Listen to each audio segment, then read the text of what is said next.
निर्मला सीतारमण लगातार 8वीं बार बजट पेश कर रही हैं। संसद में बजट पेश करते हुए वित्त मंत्री ने बिहार के मखाना किसानों व्यापारियों के लिए बड़ी घोषणा की। उन्होंने कहा कि राज्य में मखाना उत्पादन को बढ़ावा देने और किसानों को बेहतर सुविधाएं देने के लिए एक स्पेशल मखाना बोर्ड बनाया जाएगा। इस बोर्ड के जरिए मखाना किसानों को तकनीकी सहायता और वित्तीय सहायता प्रदान भी की जाएगी, जिससे उनकी आय में बढ़ोतरी हो सके।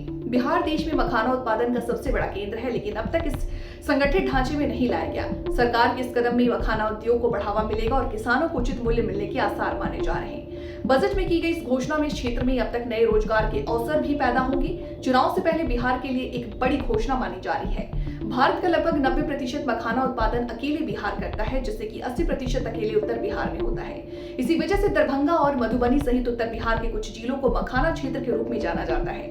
यहाँ मखाना किसानों को उन्नत तकनीकों से प्रशिक्षित करने के लिए विश्व का एकमात्र मखाना अनुसंधान केंद्र है। इस केंद्र का उद्देश्य मखाना की गुणवत्ता सुधारना, उत्पादन को बढ़ावा देना, जिससे किसानों की आय में बढ़ोतरी हो सके। मखाना की बढ़ती मांग को देखते हुए सरकार अब इसके व्यावसायिक उत्पादन को और बढ़ावा देने की योजना बना रही है। मखाना को आमतौर पर तालाबों में उगाया जाता है। मखाना की नर्सरी सर्दियों से दौरान यानी नवंबर में तैयार की जाती है और 3 से 4 महीने बाद इसे मुख्य खेत में ट्रांसप्लांट किया जाता है। इसके बीज पानी में डालने के बाद अंकुरित होकर पौधे का रूप लेते हैं। इसके लिए 4 से 5 फीट पानी की गहराई जरूरी होती है।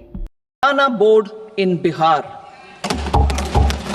For this, there is a special opportunity for the people of Bihar. A Makaana board will be established in the state to improve production, processing, value addition, and marketing of Makaana.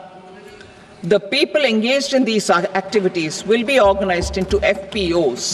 The board will provide hand-holding and training support to Makaana farmers and will also work to ensure they receive the benefits of all relevant government schemes. A national mission on high-yielding seeds will be launched.